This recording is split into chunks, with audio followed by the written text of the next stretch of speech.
All right, good morning, everybody. Joe Van Doren here with our virtues pick for today, and I am excited to be with you. It's a great Monday morning, right?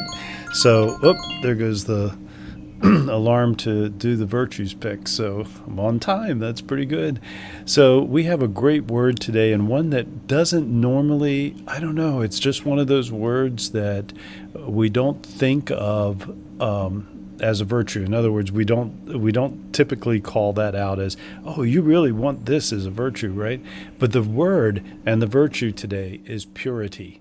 So let's read the description first, and then I'm sure we'll be able to really discover how we can use this virtue for the best in our lives. And it goes like this: purity is living in a state of physical and spiritual health.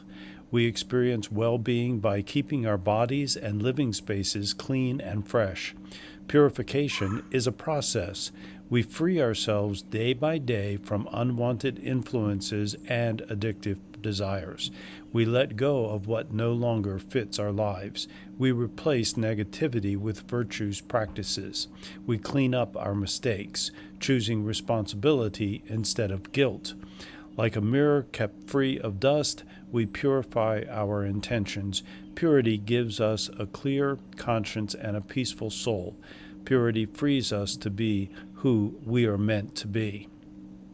Well, I really like this word because it's a great reminder for me to make sure that the thoughts that I have are positive thoughts, that I'm not putting myself down, I'm not guilting myself, I'm not shaming myself, I'm not blaming myself, and I'm not using negative thoughts as a way of stopping the attraction of good things for me. So whenever we have negative thoughts, at least for me, it comes out in the personality, in the attitude, in the mood, whatever we want to call it, that we have that day. And boy, it happens all the time, right? I mean, you get up in the morning and one little thing triggers you in some fashion, and all of a sudden you're into a pattern of negative thinking, and you're in a pattern of putting off a vibe, a mood, an attitude that everyone else around you can see and feel. You see and feel it, and it's not who you want to be. So, purity is taking that day by day look at yourself and asking, am I being the person that I want to be? Am I living up to the virtues that I want to show? Am I taking responsibility for the mistakes that I've made? Am I ridding myself of those things, of those desires and those wants that we have that that do not serve us in a positive way? And I think that when we do that, what we're actually doing is purifying ourselves. Now, we can look at that in a lot of different ways. I mean, as it says here, it's about keeping your bodies and living spaces clean. And so we could look at that from a very physical point of view. But are there other things in your life? And I think about this all the time. What are the things that I'm bringing into my sphere of that's influencing me? What am I bringing into that is not serving me in a positive way? And I think when we do that, it just helps us to stay more, to get rid of those negative things and to live a more peaceful life. That's been my experience.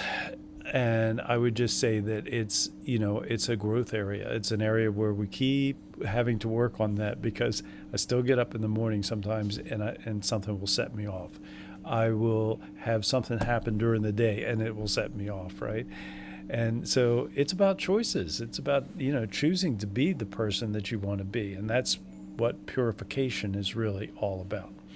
So I'm thinking about this now as a parent, I doubt seriously that a parent is ever going to say to their child, I really appreciate the virtue of purity that you're showing today. But we can, by the way we talk to our kids, help them to stay in a more positive state. And sometimes, I think as a parent, we can say things and not mean them in any way, but in a positive, being critiquing them in a manner that we would hope would help them. But in fact, it does nothing but shame them or make them feel less than. So, our language that we use, and this is what we cover in the communication part of the 4 C's. We cover this communication and being able to communicate in a way where we see the dignity, we see the virtues in others, and especially in our children. We name them, we call them out, we allow them to see the positive sides of them, and we allow their very inner being, their inner soul, to show through, because we begin with that place that all of us have all of the virtues inside of us. And, at times they've been beat down out of us, right? They've been taken away from us by the things that people say, and by allowing the influences of others to move us to feel a certain way. And children start off in a very open way, and they know what they want, they feel, and they have these just this wonderful, and I don't even want to say innocent, because it's just a wonderful clean slate, right? And then as adults get involved in their lives, and we tell them what they have to think and what they have to feel and whatnot, we can do things that really mess them up.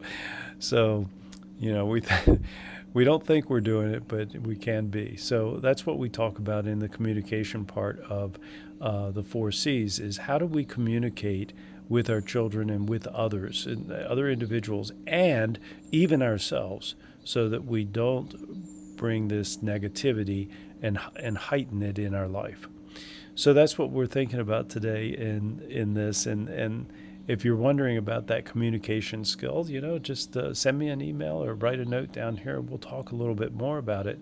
So our word today was purity. Let's keep working on this process of ridding ourselves of the